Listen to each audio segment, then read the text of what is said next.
مسلمان کہاں؟ اب ہم وہ مسلمان کہاں جنہوں نے بدر احد خیبر و خندق پہ پرچم اسلام کو للکار دیا تھا؟ اب ہم وہ مسلمان کہاں جنہوں نے نبی کے وضو کے قطرے کے پانی کو بھی زمین پر گرنے نہ دیا؟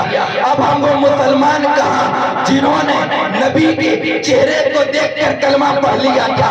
اب ہم وہ مسلمان کہاں کہ جس کے چہرے کو دیکھنے سے خدا یاد آ جاتا ہو؟ اب ہم وہ مسلمان کہاں کہ نبی کی صرف ایک آواز کو سن کر مکے سے ہجرت کر کے مدینے کی اور تشریف لے گئے ہو؟ مسلمانوں اب ہم وہ مسلمان کہاں جنہوں نے کلیساؤں کے جنگلوں میں گھس کر اذانیں دے دیا ہو؟ مسلمانوں اب ہم وہ مسلمان کہاں جن کو دیکھ کر کیسر و کسرا کے قدموں میں لرزہ آ جاتا ہو؟ مسلمانوں اب ہم وہ مسلمان کہاں جن کو دیکھ کر رستم اور سہراب کے کلیجے ٹہل جایا کرتے تھے؟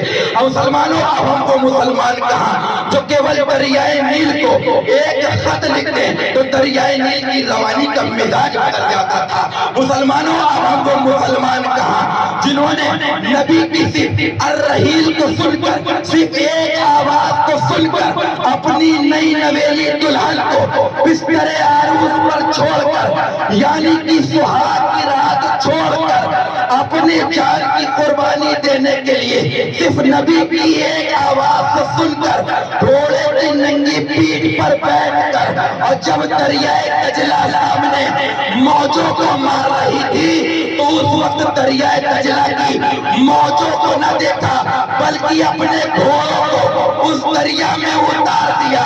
جب اس منظر کو شاعر مشرق نے دیکھا تو وہ بھی یہ کہنے پر مجبور ہو گیا کہ دشت تو دشت ہے، دریا بھی نہ چھوڑے